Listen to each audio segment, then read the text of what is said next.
આજે આપણે સમયમાં પાછા જવાના છીએ. કેટલા પાછળ? પૂરા 4000 વર્ષ.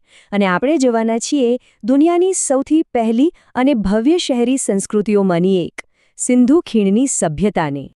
તો આપણી આ સફરનો રસ્તો કેવો રહેશે? જુઓ, પહેલાં તો સંસ્કૃતિ અને સભ્યતા વચ્ચેનો ભેદ સમજીશું. પછી એમના એ અદ્ભુત શહેરોની વાત કરીશું, એમના મુખ્ય સ્થળો જોઈશું, એમનું સમાજ જીવન કેવું હતું એ જાણીશું, અને છેલ્લે એમને એક એવા રહસ્ય પર વાત કરીશું જે આજે પણ વણ ઉકેલાયું છે. સારું, તો ચાલો શરૂઆત કરીએ.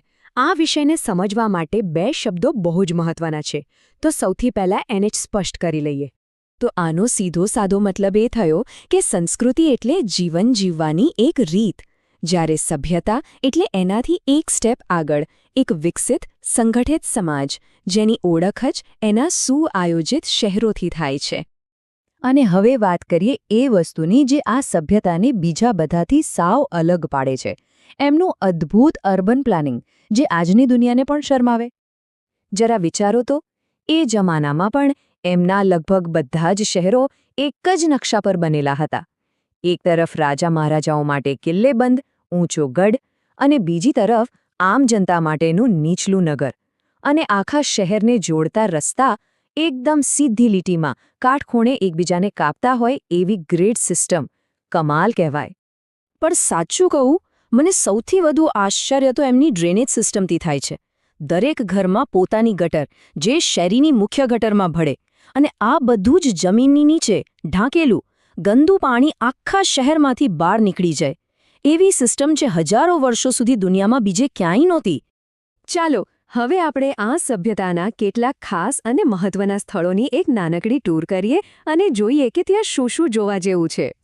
હવે આટલી બધી માહિતીમાં કન્ફ્યુઝન તો થાય જ, તો ચાલો એક નાનકડી ટ્રીક આપું, જેથી આ બધું સરળતાથી યાદ રહી જાય. હડપ્પા માટે યાદ રાખો HDR, એટલે કે હડપ્પા, શોધક દયારામ સાહની અને રાવી નદી.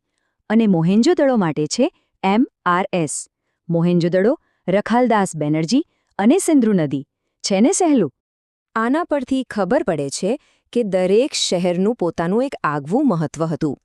જેમ કે મોહેંજો-દડો જાહેર કાર્યક્રમો અને સભાઓનું કેન્દ્ર હતું, તો ગુજરાતનું લોથલ એક મોટું ઇન્ટરનેશનલ પોર્ટ હતું.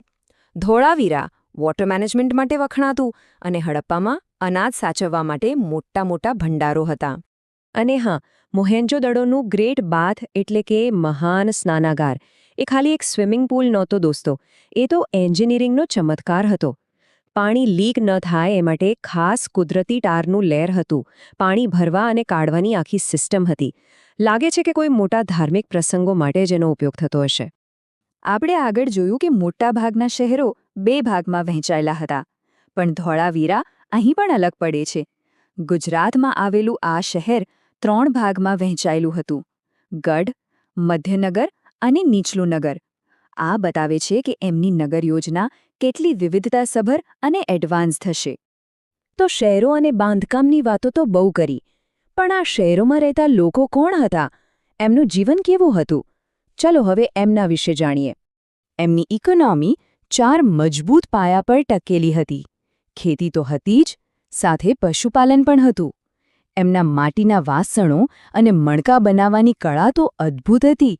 અને આ બધી વસ્તુઓનો વેપાર પણ કરતા, એ પણ છેક મેસોપોટેમિયા સુધી. આપણને ઘણીવાર સવાલ થાય કે એ લોકો દેખાવમાં કેવા હશે, તો એનો થોડો અંદાજ આપણને મોહેંજો-દડોમાંથી મળેલી એક મૂર્તિ પરથી આવે છે. આ મૂર્તિ એટલે પુરોહિત રાજા. એને જોઈને એવું જ લાગે જાણે 4000 વર્ષ જૂનો કોઈ ચહેરો આપણી સામે આવી ગયો હોય. આ નાનકડી મૂર્તિ ઘણું બધું કહી જાય છે. જો, દાઢી છે પણ મૂછ નથી. ડાબા ખભા પર એક શાલ છે, જેના પર સુંદર ભરતકામ કરેલું છે. આનો મતલબ એમને કપાસનું અને ભરતકામનું જ્ઞાન હતું. અને એમની અડધી બંધ ધ્યાનમગ્ન આંખો જોઈને લાગે છે કે તેઓ કોઈ મોટા પૂજારી કે રાજા હશે. અને હા, એ લોકો ખાલી કામ જ નહોતા કરતા. એમને શણગારનો પણ શોખ હતો. સોના, ચાંદી અને જાતજાતના કિંમતી પથ્થરોમાંથી બનેલા ઘરેણાં સ્ત્રી અને પુરુષ બંને પહેરતા હતા. અને હવે આવીએ આખી સભ્યતાના સૌથી મોટા, સૌથી ગૂઢ રહસ્ય પર.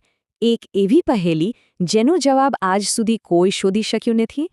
આપણને એમની મુદ્રાઓ પર, વાસણો પર અને ધોળાવીરાના એક સાઇનબોર્ડ પર એમની લખાવટ મળી છે. પણ લગભગ 100 વર્ષથી દુનિયાભરના હોશિયાર લોકો મથી રહ્યા છે, છતાં કોઈ એ લિપિને વાંચી શક્યું નથી. એ શું લખીને ગયા છે, એમની વાર્તાઓ શું છે, એ બધું જ આજે પણ એક રહસ્ય છે.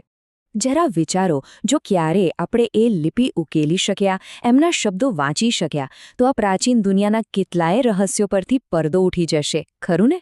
કદાચ આપણને જે ઇતિહાસ ખબર છે એનું પહેલું પાનું જ ફરીથી લખવું પડે. આ એક વિચાર સાથે જ આજની આપણી આ ચર્ચાને અહીં પૂરી કરીએ છીએ.